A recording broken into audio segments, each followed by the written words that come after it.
Bonjour à tous et bienvenue dans Iron Decker. Nous sommes donc à l'épisode numéro 4 de conseils pour bien débuter une armée à 1000 et à 1500 points. Aujourd'hui, nous allons voir les Skaven de Age of Sigmar. Donc, les Skaven, vous avez déjà pu voir sur une des vidéos de ma chaîne où je vous ai montré en fait ma liste que moi j'allais jouer à 1000 points. Voilà, on a discuté là-dessus, on a discuté un peu sur ma liste et tout ça. Aujourd'hui, c'est une autre démarche. Je vais vous présenter un peu les Skaven, ce que c'est qu'un Skaven, un peu les règles spéciales de l'armée des Skaven. Et surtout, en fait, je vais vous présenter des listes d'armées que moi j'ai créées. Donc voilà, que vous adaptez, que vous faites ce que vous voulez. Hein. Évidemment, moi j'encourage toujours de créer ses propres listes, de créer ses propres synergies, évidemment. Mais voilà, si ça peut vous montrer des exemples, c'est bienvenu de nouveau. Comme dans la même ligne directrice que pour le numéro 3 avec les gobelins, je n'ai pas choisi les clans classiques. En fait, enfin si, mais je veux dire les guerriers des clans, les Stormvermines et tout ça. Pourquoi? Parce que voilà, ça c'est quelque chose qui va se faire en fait avec un mélange de tout et ça c'est vraiment à votre convenance. Ici j'ai vraiment voulu plus appuyer sur différents grands clans. J'en ai choisi 3. J'ai choisi le clan Mulder, le clan Skryr et le clan Pestilin. Je n'ai pas fait le clan Ishin parce que le clan Ishin en fait la liste est faite toute seule puisque vous n'avez que 2 unités et un personnage malheureusement à mettre dedans. Avant de commencer et avant de vous montrer un peu ce que sont que les Skaven, n'oubliez pas de lâcher votre petit pouce bleu, de vous abonner à la chaîne, de partager. Voilà, on a dépassé les 500, c'est génial, merci encore à vous. Et surtout, en fait, j'ai toujours le défi des 1000 abonnés.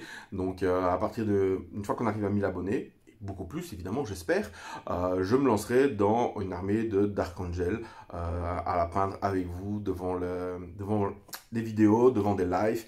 Voilà, pour partager avec vous. Vous savez que mon cœur de Space Wolf aura mal à ce moment-là. Donc, si vous voulez blesser mon cœur de Space Wolf, allez-y. Lâchez vos meilleurs abonnements, invitez tous vos potes, n'hésitez pas. Donc, allons dans le vif du sujet, les Skaven. Ah, qu'est-ce qu'un Skaven? Un Skaven, c'est une petite souris. Voilà, c'est un rat. C'est un rat qui a muté. C'est un rat qui est devenu intelligent. C'est un rat qui est devenu très agressif. Et c'est un rat qui essaye de dominer le monde. Voilà.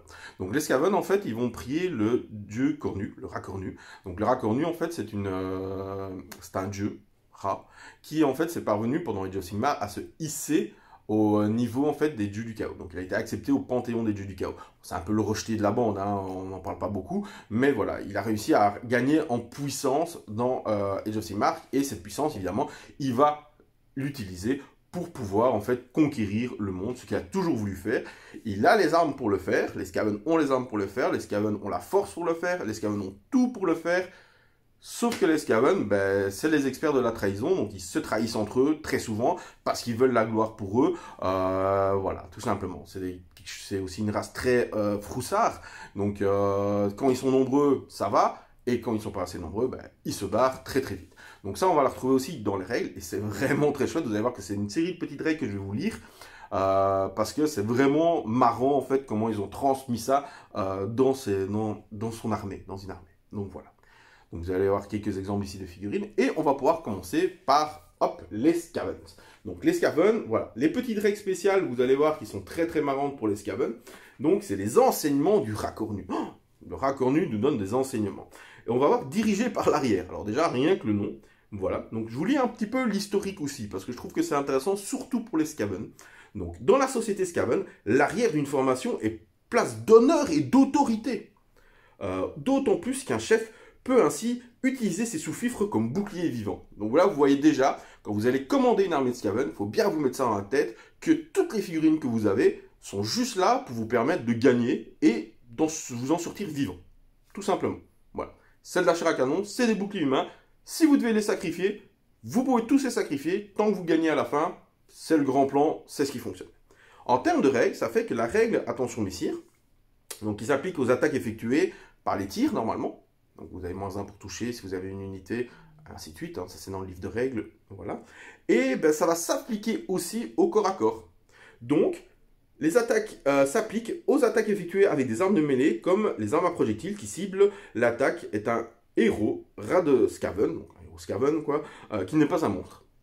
Donc là, en fait, c'est simple. Imaginez, vous êtes le général Skaven, on vous attaque au corps à corps, vous prenez un autre Skaven à côté de vous, vous le lancez pour qu'il se prenne le coup à votre place et vous vous barrez. Donc voilà, ça représente cet effet qu'il peut utiliser des boucliers vivants, donc votre adversaire aura -1 pour vous toucher si vous êtes près de vos unités. Sauf qui peut. Pour les Skaven, la couardise est une vertu. Et leur chef n'hésite pas à détaler lorsque les choses se gâtent. Déjà, c'est une vertu. La fuite est permise chez les Skaven. Très important. Une retraite stratégique, non, non. La fuite, oui. À la phase de combat, lorsque vous choisissez un héros Skaven pour combattre, en fait, vous pouvez dire qu'il va se sauver au lieu de combattre.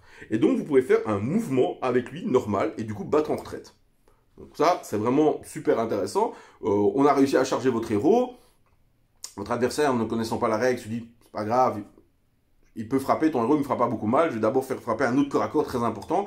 Ben vous choisissez votre héros, et hop, il se barre. Très, très, très important. Retenez bien ça, c'est hyper important. Masse écrasante.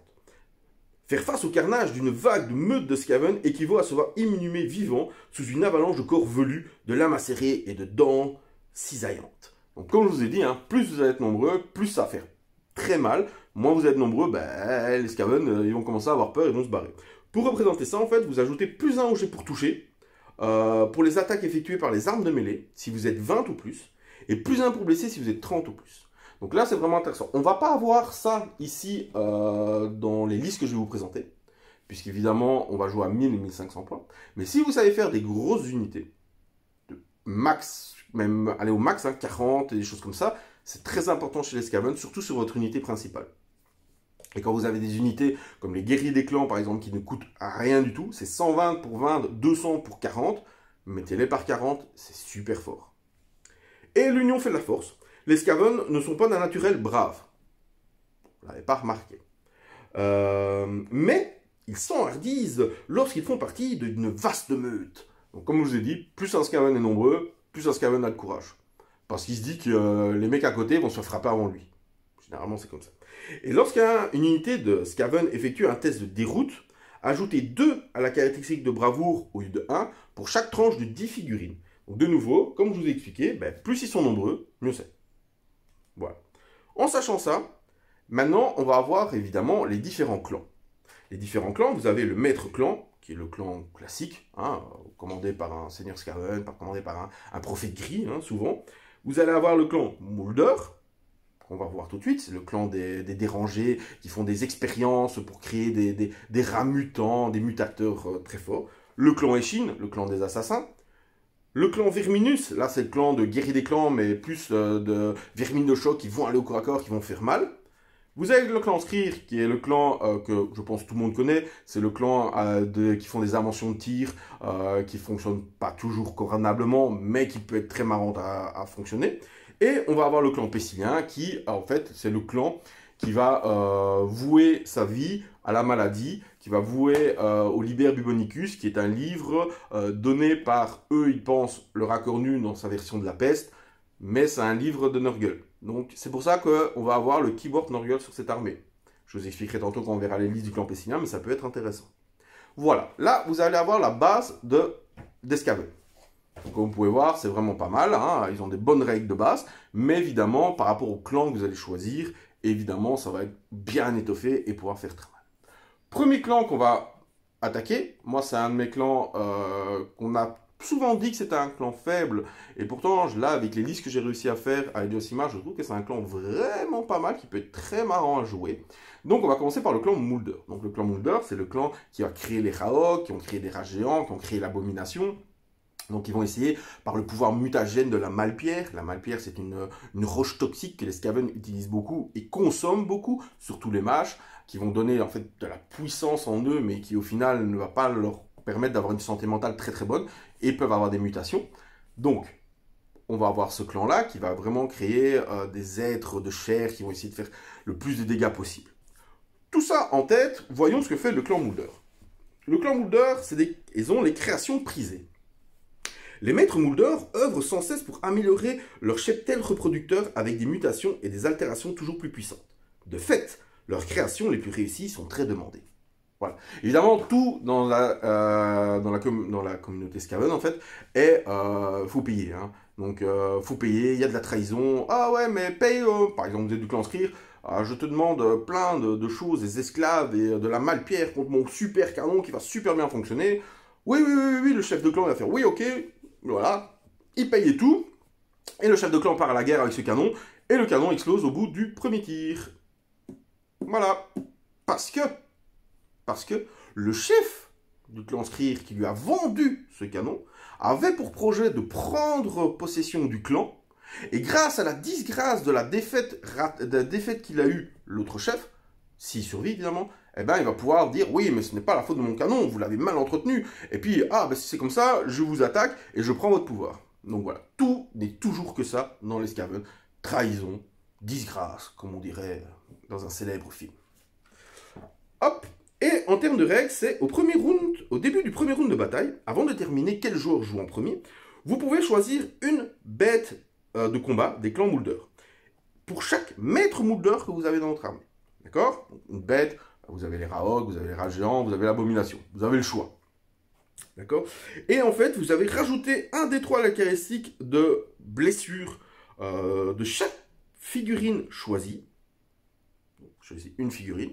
Un Raogre, un rat géant. Bon, rat géant, ça sert à rien, les gars. Donc, un Raogre ou une abomination, si vous jouez avec une abomination, par exemple. Je dis ça comme ça.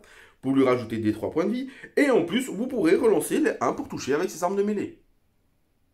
Sur une abomination. Il n'y a pas photo. On va jouer des abos. Faut mettre ça sur les abos. C'est trop fort. Ok? Donc ça, c'est vraiment pas mal. Donc là, voilà ce que fait les règles du clan Moulder. Ce qui est vraiment pas mal du tout. Hop. Donc, après, on va passer à la liste, proprement parler. Donc, évidemment, ben, j'ai un maître Moulder. Pas se cacher, on est obligé. Donc, le maître Moulder, ça, c'est vraiment important. Hein, il est très fort. Et qu'est-ce qu'il fait, ce petit maître Moulder? Ben, le maître Moulder, en fait, il va faire claquer le fouet.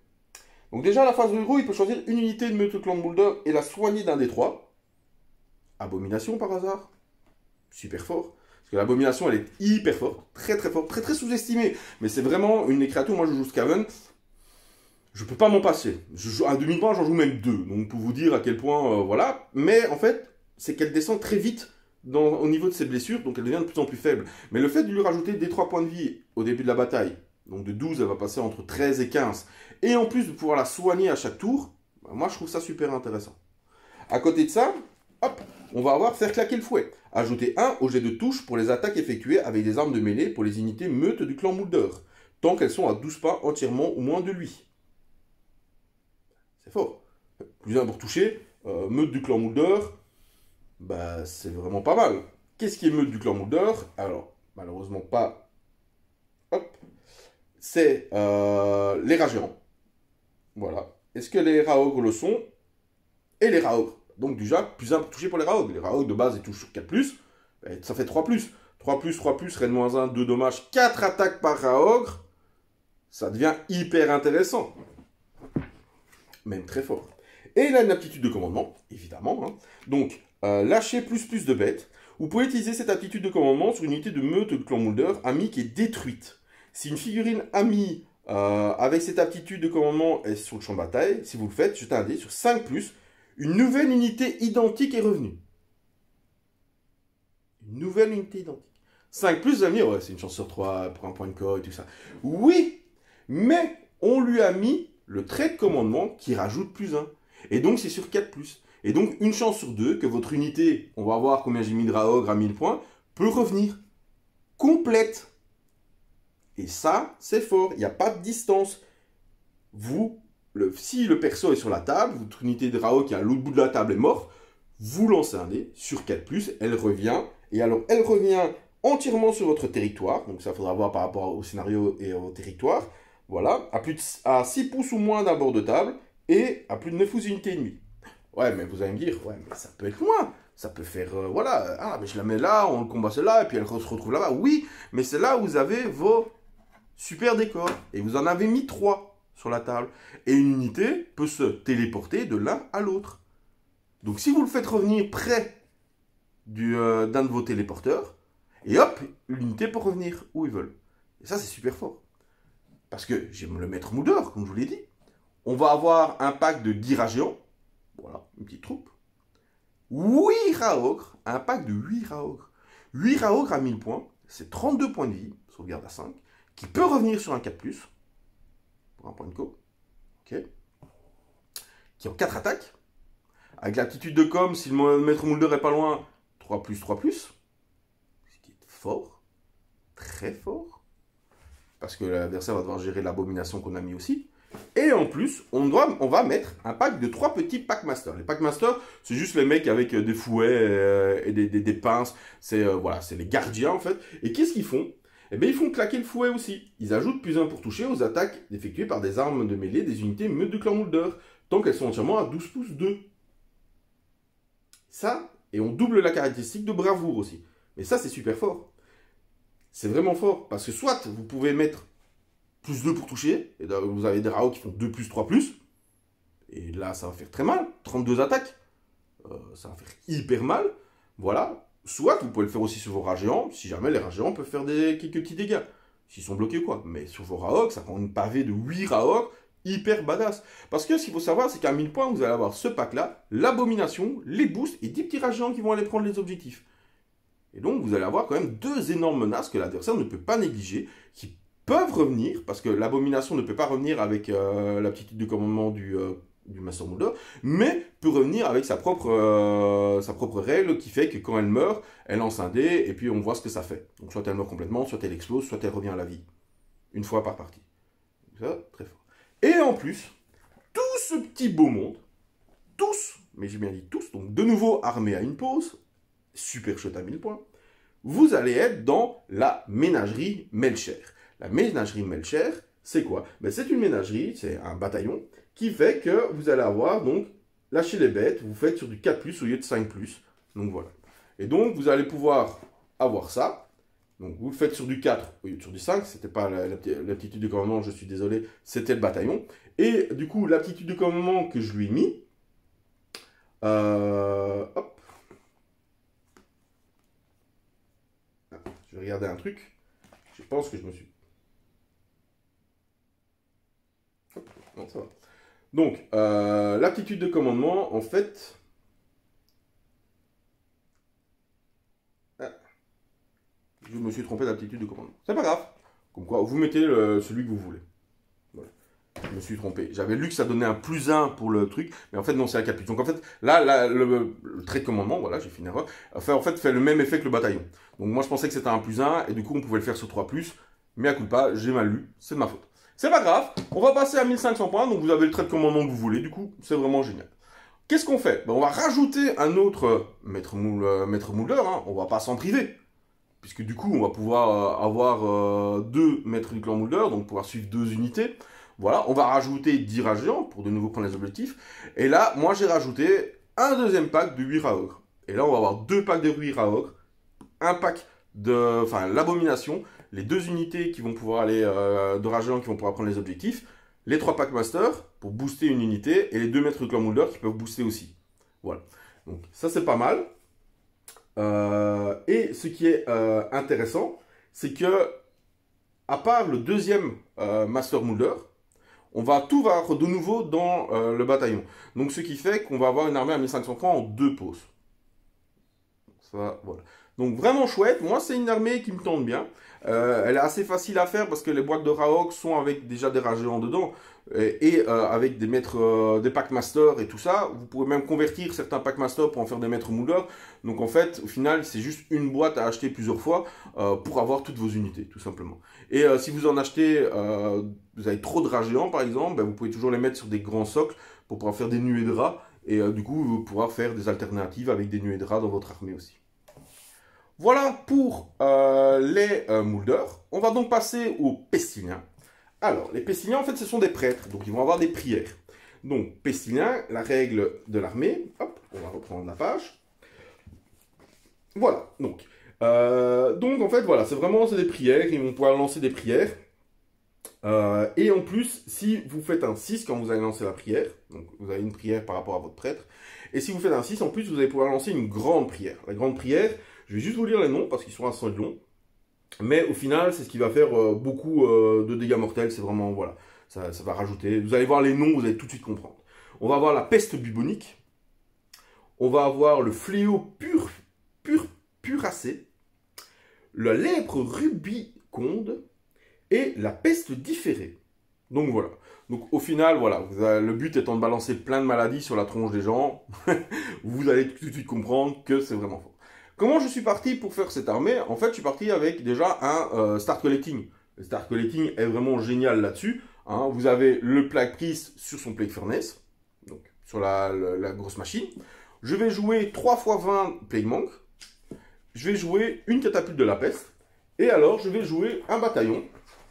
Hop, le bataillon qui s'appelle la Congrégation of Fits, donc la pluie, la Congrégation de la crasse, excusez-moi. Donc, qui fait un Plague Priest sur Plague Furnace et 2 plus des unités Plague Monk. Donc, vous avez vos 3 unités et votre perso. Donc là, vous allez avoir une armée à 2 postes, puisque la catapulte est sur le côté.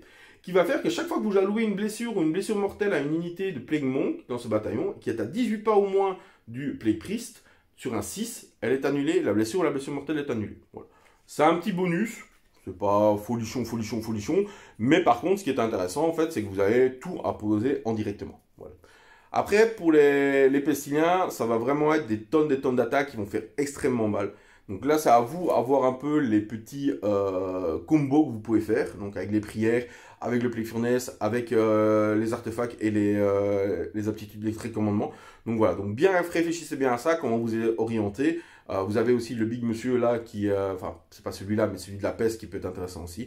Donc voilà, n'hésitez pas, réfléchissez à tout ça. Mais voilà, moi le trait de commandement que j'ai mis, en essayant de ne pas me tromper cette fois-ci, hein. Donc le trait de commandement, hop, du clan pestilien que j'ai mis maître de la pourriture et de la ruine, qui fait que je relance les jets de prière pour mon général. Donc, ça c'est pas mal. Et je lui ai mis comme, bah là c'est plus niveau cœur, parce qu'au final c'est un artefact qui existait déjà à l'époque de Warhammer Battle, Warhammer Fantasy, et qui était sur Skrull, le prêtre suprême de la peste, que j'adorais la figurine, d'ailleurs je dois encore l'avoir, en plusieurs exemplaires. Et j'ai mis le Liber Bubonicus, qui est aussi en fait le livre de Nurgle, hein, un des livres de Nurgle que Nurgle a perdu. On ne sait pas. Donc le Liber Bubonicus qui permet en fait d'utiliser l'aptitude prière de la peste 2 fois par phase de héros. Voilà, donc il va pouvoir lancer 2 prières. Donc ça c'est vraiment intéressant, vraiment pas mal. On a une chouette armée, plus portée vers le corps à corps, mais vous avez quand même la catapulte qui peut bien amendrir les masses adverses. Donc voilà. Comment la mettre à 1500 points? Eh bien en fait, j'ai rajouté quoi? J'ai rajouté un petit Plague Priest à pied et 2 catapultes. Alors pourquoi pas rajouter ou pas grossir les rangs comme je vous avais expliqué, des Plague Monk, ça? Parce que moi quand je jouais Pestilien avant, il y avait un truc que j'adorais, c'était les catapultes. Et il y avait un super bataillon pour ça. Avec 3 catapultes et le Plague Priest. Donc ici, ce que j'ai fait, c'est que j'ai mis les 3 catapultes, le Plague Priest qui va rester près des catapultes, et évidemment, du coup, la Full Rain Congrégation, donc la congrégation de la pluie fétide, qui va faire que on va rajouter 1 au jet de blessure des attaques effectuées par les armes à projectiles des unités, tant qu'elles se trouvent à 13 pas ou moins du Priest. Mais qu'est-ce que font les catapultes, que j'aime tellement ça, vous allez me dire? Eh bien, on va regarder ce que font exactement les catapultes. Hop. La catapulte, la Pléclo, elle fait quoi? Elle fait 3 plus pour toucher, donc un tir, de 6 à 31. Alors ça par contre, faites très attention, parce que si un adversaire arrive à moins de 6, la catapulte ne pourra pas tirer. Hein. Enfin, ne pourra pas tirer dessus. Donc si vous êtes engagé au corps à corps, fini vos catapultes. Voilà. Donc de 6 à 31, un tir, 3 plus, Reine moins 2, D6 dommages. Déjà, c'est pas mal. Avec, du coup, le truc, vous avez plus un pour blessé, donc 3 plus, 2 plus. Vraiment pas mal. Barrage de contagion. Une catapulte de Pléclo peut cibler les unités ennemies qui ne sont pas visibles, donc vous pouvez tirer sans voir. Vous pouvez les planquer, vos catapultes. En outre, ajoutez 1 au jet de touche et augmentez la caractéristique de dégâts de 2d6 pour les attaques effectuées par la catapulte sur une unité qui se compose de 10 figurines ou plus. Donc, si vous tirez sur une figurine de 10 ou plus, ben ça passe à un tir qui fait 2 plus, Reine moins 2, 2d6 dommages. Et là, ça prend toute son ampleur. C'est très fort. Vous avez les pavés, les hordes, souvent, ben voilà, à moins de jouer contre des Stormguards ou des choses comme ça, vous avez souvent des unités de 10, et ben 2d6 blessures mortelles, sur 2 ben c'est très fort. Et mort atroce soustrait un 1 à la caractéristique de bravoure d'une unité, ciblée par une ou plusieurs catapultes jusqu'à la fin du tour. Donc en plus des dégâts, vous allez lui mettre un -1 à la bravoure. Donc très puissant. Et ce qui est intéressant aussi dans cette liste-là, c'est que vous allez, en fait, vous arrivez à toujours, donc vous aviez 2 pauses à 1000 points, et vous avez toujours 2 pauses à 1500 points. Donc ça, c'est nickel. Donc, à 2 pauses à 1500 points, c'est vraiment très fort. Et au final, vous n'avez pas eu besoin de booster vraiment vos unités de 20 Plague Mons, puisqu'avec vos catapultes, vous allez pouvoir amoindrir beaucoup les autres unités adverses. Donc, voilà. C'est un parti pris que j'ai pris. Parce que moi, j'aime bien ces catapultes et j'aime bien ce bataillon. Maintenant, n'hésitez pas, si vous préférez booster, vous ne mettez pas les catapultes. Et vous pouvez mettre le deuxième plague prise de nouveau sous plague fournaise. Vous rajoutez, soit vous agrandissez vos unités de plague monk, soit vous rajoutez des plague monk. Et là où je parlais là tantôt qu'ils avaient le keyword Nurgle, que ça peut être intéressant, c'est que vous pouvez aussi du coup les jouer, non pas en allégeance Scaventai, ou non pas en allégeance Scaven, mais en allégeance Nurgle. Et du coup jouer avec d'autres figurines qui ont l'allégeance Nurgle. Des démons de Nurgle, des Putrid Lightning, le perso qui se met derrière et qui donne un Philnopède, donc une sauvegarde, enfin une annulation de blessures et de blessures mortelles. Donc voilà, il y a moyen en fait de vraiment faire quelque chose de très très fort en Pestilien. D'ailleurs, c'est un des clans les plus puissants. C'est peut-être pas le plus populaire, mais c'est un des clans les plus puissants du bouquin Skaven. Et le fait de le mélanger avec du chaos, ben voilà, c'est très très fort. Rien n'empêche, Archaon, avec le Keyboard Nurgle, peut très bien aller avec des Plague Monks sans aucun souci, par exemple. Donc voilà. Et on va arriver au dernier, je pense le plus populaire, malgré le fait que beaucoup de figurines sont encore en métal ou en résine. C'est pourtant, je pense, un des plus populaires au terme des gens. C'est un que j'ai, moi, beaucoup joué. Et on va donc passer au clan Skryr. Donc, à 1000 points, qu'est-ce que j'ai mis dans le clan Skryr? J'ai mis le Arc Warlock, parce que c'est le général du clan Skryr, parce que c'est fort. Qu'est-ce que fait le clan Skryr? Alors, le clan Skryr, les règles du clan Skryr. Pop, pop, pop. Voilà. Donc, si votre armée inclut un ou plusieurs héros du clan Skryr, au début de la bataille, avant de placer les armées, vous pouvez jeter un des 3 et ajouter 3 au résultat. Ce résultat est un nombre de bougies de Malpierre, donc on va avoir des bougies de Malpierre, que vous pouvez utiliser lors de la bataille. Vous ne pouvez pas utiliser plus d'une bougie de Malpierre lors de la même phase. Okay. Qu'est-ce que va faire la bougie que vous utilisez? Soit à la phase de héros, choisissez un sorcier du clan Skryr. Vous pouvez relancer le jet de lancement et de dissipation pour ce sorcier jusqu'à la fin de la phase. À la fin de la phase, jetez un dé sur un 1, le sorcier se prend un des 3 blessures mortelles. Ça va être récurrent chez le clan Skryr, il y a moyen que vous mouriez tout seul. Hein. Donc, ça, vous êtes prévenu. Soit à la phase de tir, c'est celui qu'on va le plus souvent utiliser, choisissez un héros du clan Skryr ami, puis choisissez jusqu'à 3 unités différentes du clan Skryr ami qui sont entièrement à 13 pas au moins de ce héros. Vous pouvez rajouter 1 à la caractéristique de dommage des attaques à projectiles. De dommage. C'est ultra fort. Et de nouveau, à la fin de la phase, jetez un dé sur un 1, votre héros subit des 3 blessures mortelles. Et à la phase de combat, vous pouvez choisir vous pouvez relancer les jets de touche pour le héros jusqu'à la fin de la phase. Celui-là, vous allez presque jamais l'utiliser. Voilà. Presque jamais. Soit vous allez utiliser la relance, parce que, en fait, quand un sorcier du clan Skryr, en fait, dans le clan Skryr, c'est toujours la même chose. Soit vous le faites normal, soit vous pouvez mettre plus de puissance, plus de puissance, et si vous mettez plus de puissance, si vous ratez, c'est dans votre tronche. Et surtout, si c'est un sort, parce que les sorts, en fait, c'est si vous ratez le sort. Et si on vous le dissipe, vous l'avez raté. Donc, voilà. Donc, le fait de pouvoir relancer un jet de sort, ça peut être pas mal si vous utilisez votre plus de puissance. Voilà. Donc, ça, c'est vraiment fort. À côté de ça, donc, vous allez avoir le boss, donc, hein, comme je vous ai dit. Hop. Yep, voilà. Le Arc Warlock. Le Arc Warlock, il a quoi? Donc, il a plus de cage à foudre. Donc, ça va augmenter son hallebarde, mais ça peut lui faire des blessures s'il fait un 1. Il se prend 10 immortels. Il a un gantelet à flamme, que vous pouvez aussi... voilà, vous visez une unité ennemie sur 2+, elle prend des 3 blessures mortelles. C'est très fort. Et vous avez de la magie qui vont faire plein de dégâts, mais si vous boostez de nouveau et que vous ratez, c'est vous qui allez prendre plein de dégâts. Plus même de dégâts. Donc voilà, faites très attention, mais c'est tellement fun qu'il faut le faire. Voilà, sinon on ne joue pas clan Skryr si on ne prend pas des risques. Je lui ai mis quoi? Je lui ai mis en fait comme trait de commandement inventeur dérangé.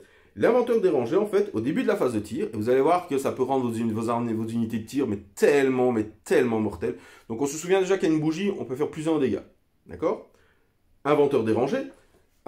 Choisissez au début de votre phase de tir, vous pouvez choisir une unité du clan Skryr ami qui est entièrement à 13 pas ou moins du général. Vous pouvez relancer les jets de touche. D'accord? Ça c'est gratuit, hein? Choisissez une unité ennemie, vous êtes à 13 pas, vous relancez les jets de touche.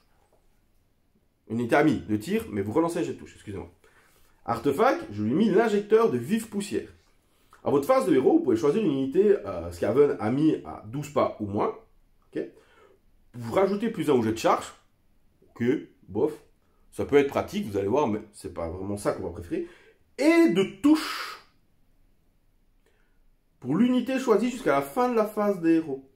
De votre prochaine phase de héros. De touche, il n'est pas précisé corps à corps au tir. Donc vous pouvez avoir plus un pour toucher. Relancer les jets de touche.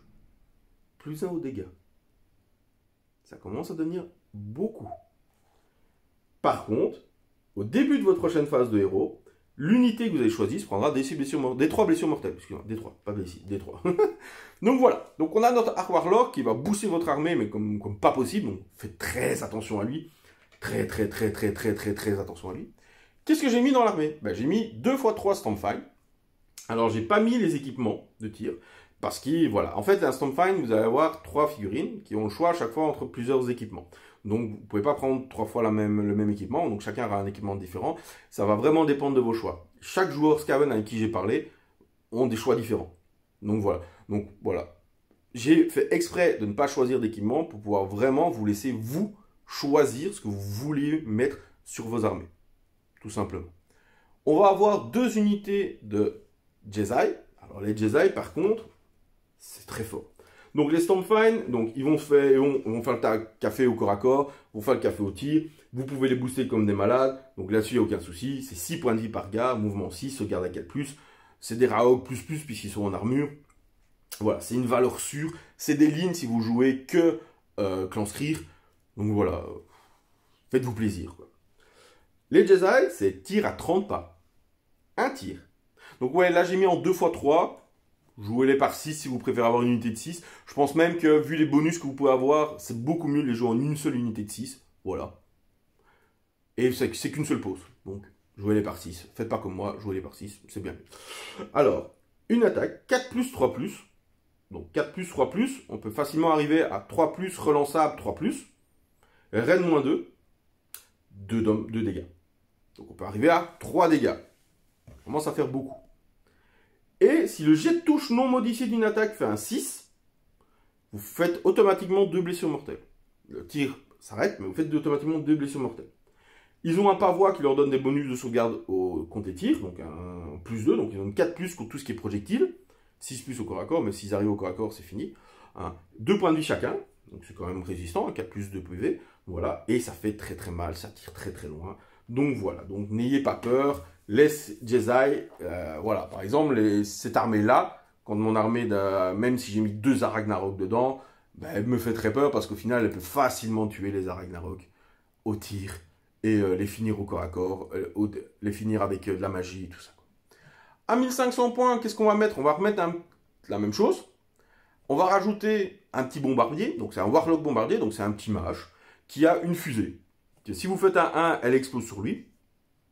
Si vous ne faites pas un 1, ben, si vous arrivez à toucher, elle peut faire pas mal de dégâts. Donc voilà, ce petit gadget, c'est un petit mage, c'est un petit héros en plus, c'est vraiment cool. Donc on va garder les Jesai, que cette fois-ci j'ai mis par 6. J'ai réfléchi entre les deux listes.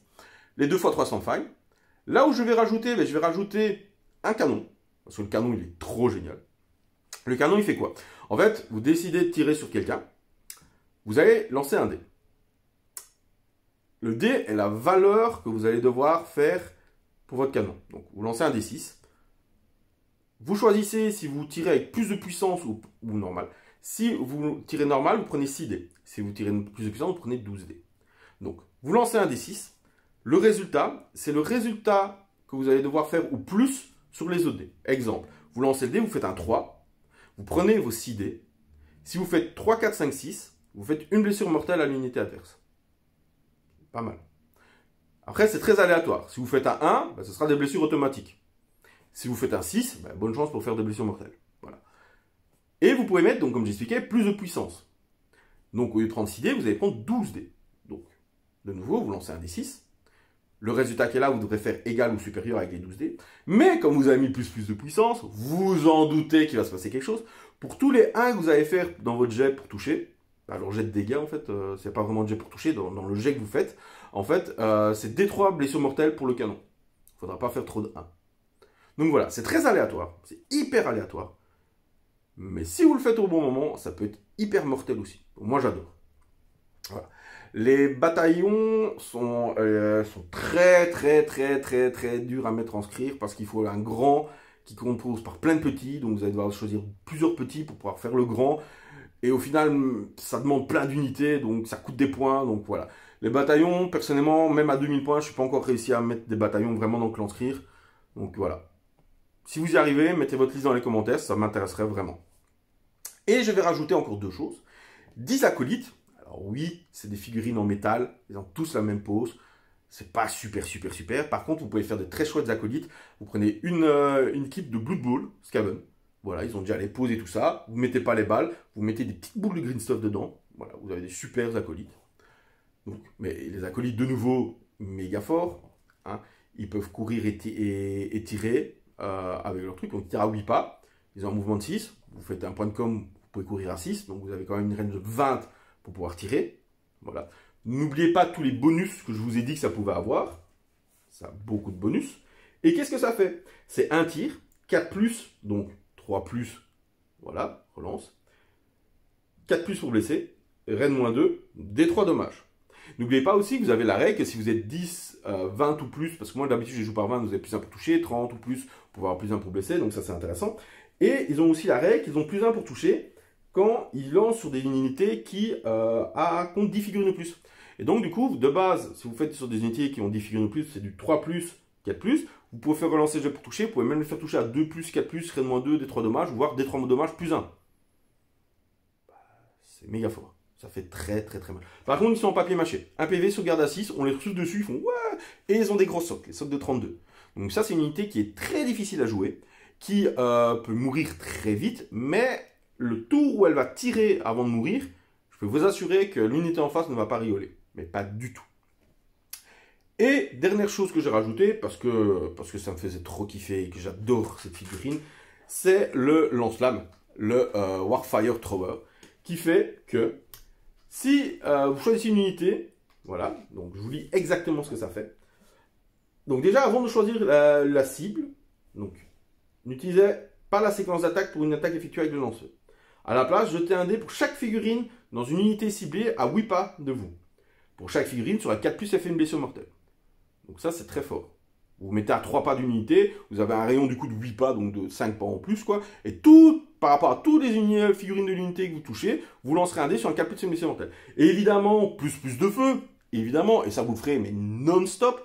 Au lieu de lancer un dé par figurine qui est dans le rayon, vous allez en lancer 2. Donc vous avez une unité, je sais pas moi, de 20 même de 10 Stormcast, allez, on va prendre 20 gobelins. 20 gobelins, vous en toucherez peut-être 10-12, vous allez lancer du coup 24 dés, pour chaque 4+, ça fait une blessure mortelle. C'est super fort.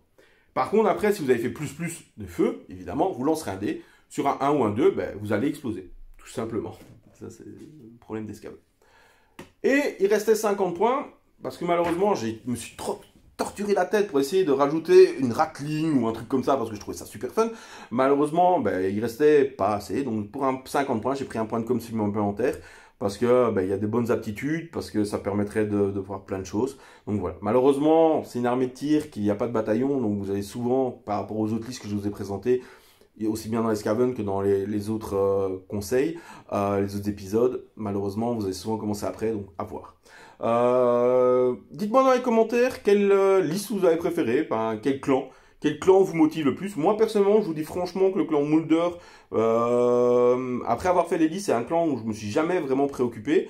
Et c'est pas le clan qui flash au départ, mais après avoir lu les règles et après avoir fait les listes, je pense que c'est un clan qui peut être très marrant et très chouette à jouer. Et sinon, toujours un prophète gris. Voilà, le prophète gris, c'est génial. N'hésitez pas. Le prophète gris, ce qui peut être intéressant quand vous faites des listes à thème, c'est que si vous le mettez généralement, pour que l'inscrire, j'en suis sûr, et je pense pour le Mulder aussi, Pestilien, je ne sais pas, c'est que en fait, si vous le mettez général de votre armée et que tout le reste des armées est du clan que vous avez choisi, ça ouvre quand même les lignes à vos, par exemple, à vos Stormfine quand vous faites du clan Skryr, à vos Raok quand vous faites du clan Mulder, par exemple. Donc vous n'êtes pas obligé d'avoir des clans, des clans grattes dans votre armée. Voilà, n'hésitez pas à mettre un petit pouce bleu, on se retrouve bientôt pour le prochain épisode, et prenez soin de vous, à bientôt les potes.